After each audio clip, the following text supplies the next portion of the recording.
It's Mike with TechPB.com, and got quite a few requests lately for a pump gun show. So we're going to do a pump gun show here. A lot of people that have never played pump, they don't understand it, they don't know what it's all about. Pump guns, the pump players are kind of the purest of the sport. They're kind of taking the sport back to its roots, and kind of exploring that part of it. It's an absolute blast. And there's a ton of different pump guns out there. I mean, you've got the Sterling, which is one of my favorites. The Tippmann had an old pump gun. Lapco, if they ever started making pump guns again, that would be cool. The Phantom, which is probably one of the biggest sellers.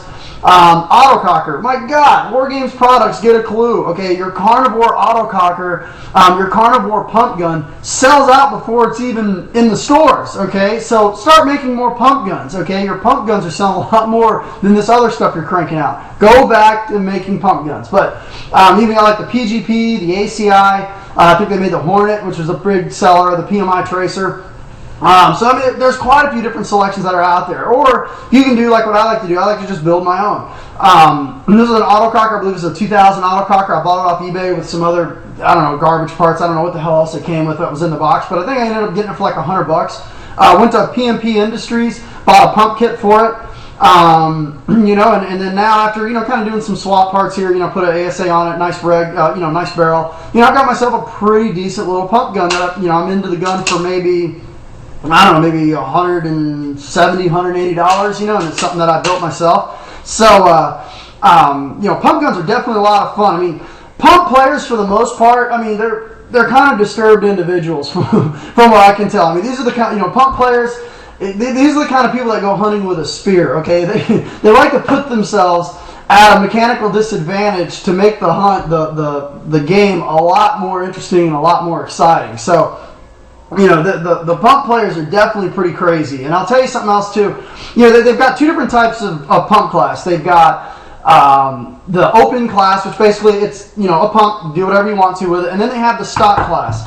Now I know there's a lot of lure for people getting a stock class. What I'd suggest is before you go and buy a stock class marker, check with your local field and make sure that they allow these. Now I know that these 12-gram cartridges, a lot of fields do not allow these. I know a lot of the fields that are around here, they don't allow them, maybe on special occasions with tournaments.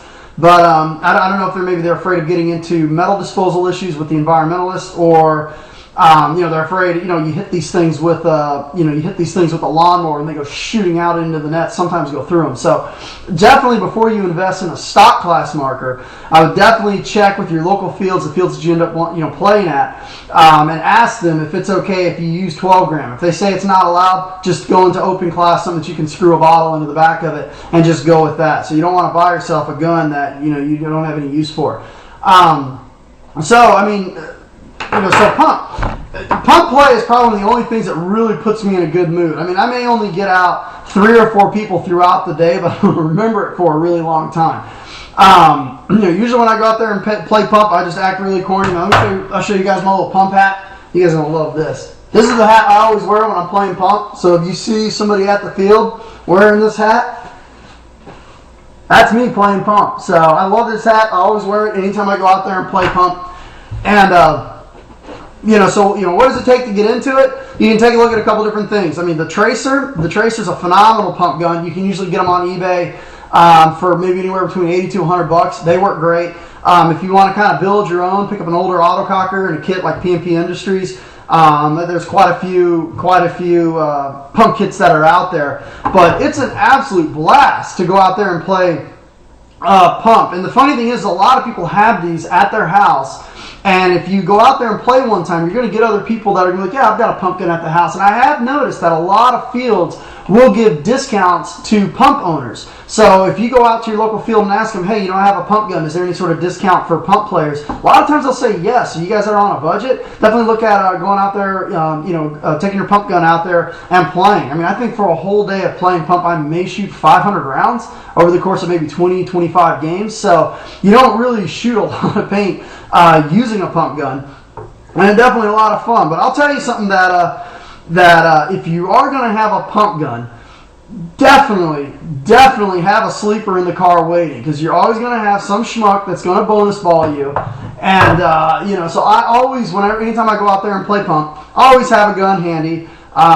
you know, in the car, just waiting, just in case. I'll tell you a story. I was playing Orbital Paintball, I think it was about a year ago. Orbital Paintball is a great place for newer players. That's why I like going out there and playing Pump. I'm not going to go out there with anything else just because, you know, most of the players that go out of Orbital are generally newer players. So I go out there and I'm playing with my pump gun. You know, I get clipped in the loader and I start walking out. Guy's got the nerve, he puts about 20 into my back. So I tell him, hey, you're just wasting paint, stop bonus balling me.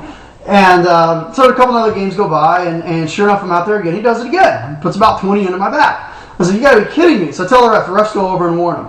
Another game goes by, does the same thing again as I'm walking out. And I realize he's not just bonus balling me, he's bonus balling everybody. So, you know, probably one of these kids that just got this gun yesterday. So I wait, and he has no idea that I've got a sleeper in the car. So I go into the car and I pick it out. And I asked the other people that were out there, and I said, is this going to be our last game? Like, yeah, it's going to be our last game. So, all right, cool. So sure enough, he comes out there. So right off break, I'm hiding in the back, and hiding back center. I kind of look to see which side. He goes Doritos side, so I counter. I move up, he moves up. He kind of looks out and sees me, and he's probably thinking, oh, that guy's got a pump. I've got nothing to worry about. And so I wait. Sure enough, he looks inside, and before he even knew what hit him, fucking headshot!